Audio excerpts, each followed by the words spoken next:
কাবুল ছোলা আর আলুগুলো আমি 5 মিনিট কষিয়ে নিচ্ছি ভালো করে। হ্যালো বন্ধুরা, গুড আফটারনুন। অনু ভিলেজ কুকিং চ্যানেলে আপনাদের অনেক স্বাগত জানাই। আজকে একটি রেসিপি করে দেখাচ্ছি আপনাদের চানা তরকারি। আমি চানা তরকারি কীভাবে রান্না করি আপনারা সঙ্গে দেখতে থাকুন, স্কিপ না করে পুরো ভিডিওটা দেখবেন। আর ভিডিওটি ভালো লাগলে লাইক, কমেন্ট, শেয়ার করে সাবস্ক্রাইব করে দেবেন। আর যারা যারা আমার চ্যানেলটিকে এখনও সাবস্ক্রাইব করেনি, প্রত্যেকদিনের নিত্য নতুন ভিডিও পাওয়ার জন্য আমার চ্যানেলটিকে সাবস্ক্রাইব করে নেবে এবং ফেসবুকের পেজটিকে ফলো করে নেবে। বন্ধুরা, আমি উনুন জ্বালিয়ে নিয়েছি, কড়াই বসিয়ে দিয়েছি, কড়াইতে তেল দিয়ে দিচ্ছি। প্রথমে আমি চিনি দিয়ে দিচ্ছি কালার ওঠার জন্য। এইভাবে আমি চিনিটাকে ভেজে দিচ্ছি। কালার উঠে পড়েছে, এই জন্য আমি দিয়ে দিচ্ছি গোটা গরম মশলা আর দিয়েছি লবঙ্গ, তেজপাতা দিয়ে দিচ্ছি, কাঁচা লঙ্কা,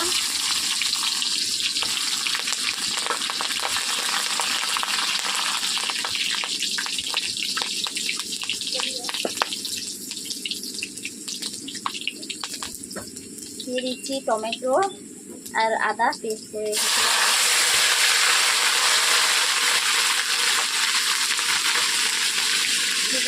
হলুদ গুঁড়ো দিয়ে দিচ্ছি।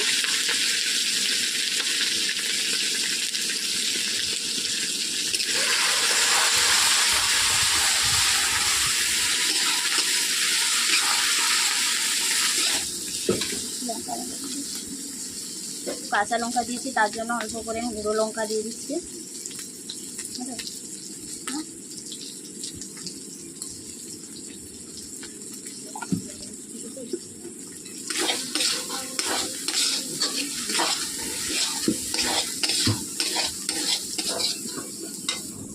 এরপর দিয়েছি নারকেল দুটো,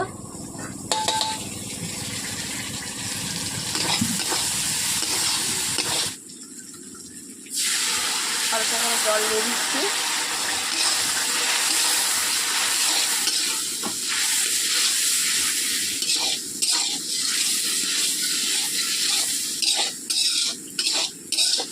এভাবে মশলাগুলোকে আমি 5 মিনিট করে কষে নিচ্ছি।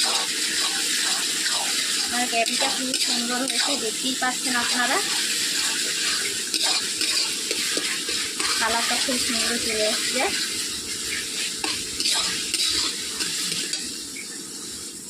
আমি দিয়ে দিচ্ছি চানা মশলা 2 চামচ।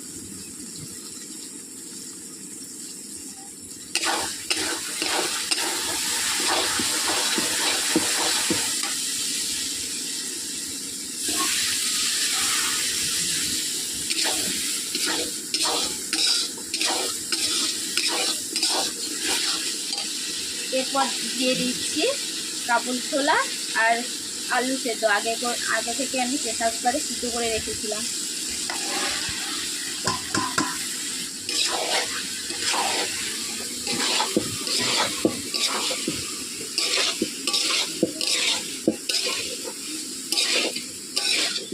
কাবুল ছোলা আর আলুগুলো আমি 5 মিনিট কষিয়ে নিচ্ছি ভালো করে।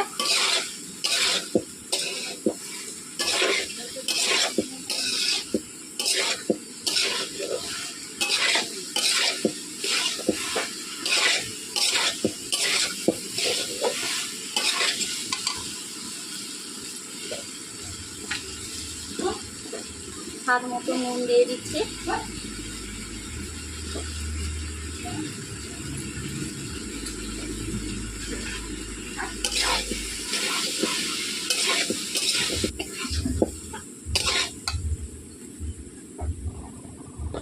এরপর দিয়ে দিচ্ছি পোস্ত আর কাজু বাটা,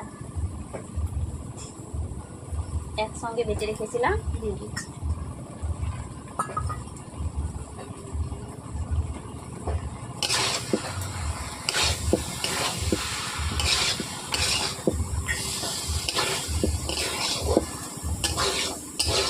বন্ধুরা, আমার চানাটা কষা হয়ে গেছে।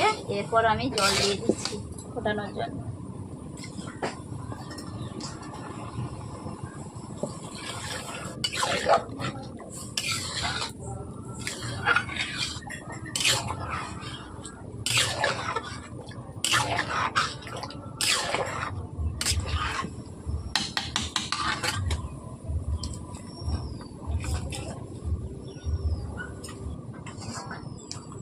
বন্ধুরা আমি নেড়ে নিচ্ছি, এইরকমভাবে 5 মিনিট ধরে আমি ফুটিয়ে নেব।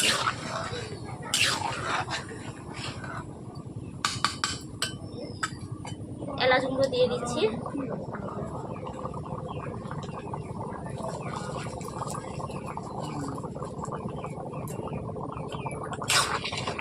চানার তরকারি হয়ে গেছে। ভিডিওটি ভালো লাগলে লাইক কমেন্ট শেয়ার করে সাবস্ক্রাইব করে দেবেন।